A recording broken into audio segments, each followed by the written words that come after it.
ছোট্ট নিরিবিলি একটা গ্রাম, চারদিকে ধান ক্ষেত আর একপাশে একটা পুরনো বাঁশঝাড়। লোকজন বলে ওই বাঁশঝাড়ের রাতে কেউ যায় না, কারণ ওখানে নাকি কেউ ডাকে। এই ঘটনার শুরু প্রায় 10 বছর আগে। রাশেদ নামের এক যুবক শহর থেকে গ্রামে আসে তার দাদার পুরনো বাড়িতে থাকার জন্য।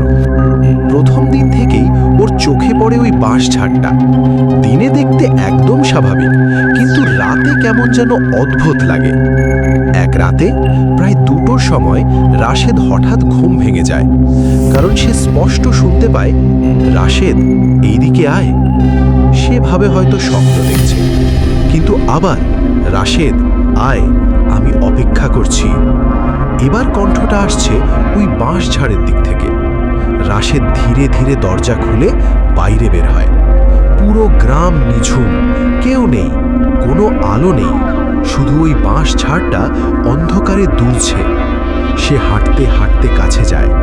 যতই কাছে যায় ততই কণ্ঠটা স্পষ্ট হয়, আর একটু কাছে আয়।